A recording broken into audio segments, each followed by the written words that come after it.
So the master's power is one of the things that is so clear in the stewardship parables. The master's will is authoritative. Behind his words, there's ultimate power. The master's trust. He's delegated to his servants authority over his money and possessions. It shows a trust in their ability to manage them. Think about it. God entrusts stuff to us. I mean, that's a compliment to us, that he would put stuff in our care. And willingness to take the risk of delegating responsibilities to people who may fail. And, you know, in a sense, you say, well, God doesn't take risks because he knows everything and he knows everything that's going to happen.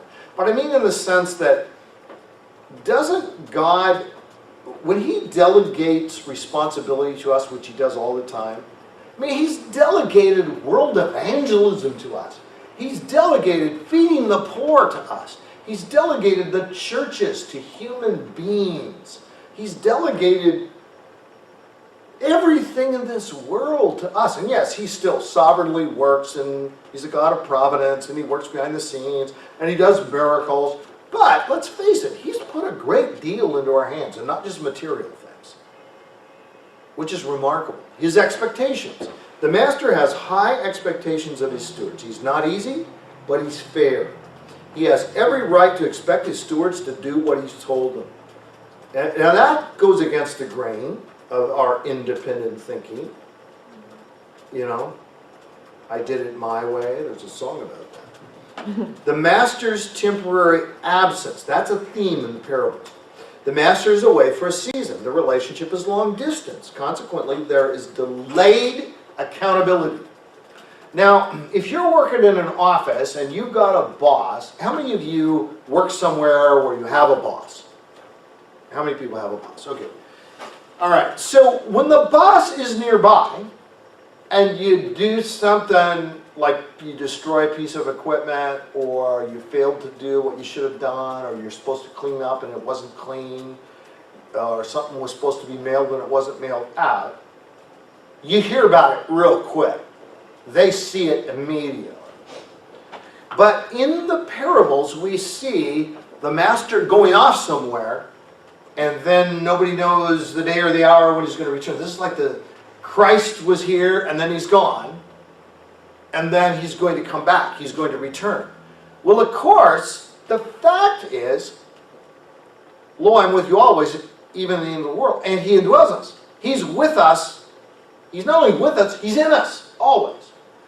And we should remind ourselves of that constantly, so we don't think of him as being absent, where we think of him as being present.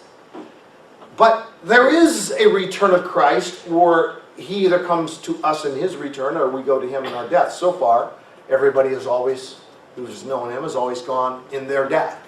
And a lot of people seem sure that Christ will return in our lifetime, and he could, and he may not return for 200 years or 500 years. Every once in a while I'll say that, and somebody says, what? And I go, well, it's been 2,000, okay? And everyone has always known that Christ could return in their lifetime. And trust me, it's not just this generation where Christ could return. Could Christ have returned before the nation Israel came back in the late 40s? And could he could have returned. His returning was imminent, meaning it could have happened at any time. They were expecting him to return. He could have returned in the 1st century, 2nd century. No one knows the day or the hour. Okay, but he's going to return, or we go to him in death, and then there's going to be accountability. But it helps a great deal if I think, yeah, there's going to be accountability, but there actually is accountability right now. Because he knows me and he sees me, and he knows what I'm doing with what belongs to him. But it's a test of each servant's devotion to see if the master's standards are maintained, even though he isn't there physically, to give immediate reward or correction. Because many of the rewards of life and consequences of life, even the negative consequences, don't come immediately. Some do. Some come virtually instantaneously. You know, you step off the 10th story of a building and there's immediate results. Or maybe not immediate, maybe if it's high enough, there's several seconds. And on the way down, everything's fine. But once you hit, you know, there's the consequences. And then there's rewards but some rewards we get in this life, and we get kind of a foreshadowing of the reward that's going to come.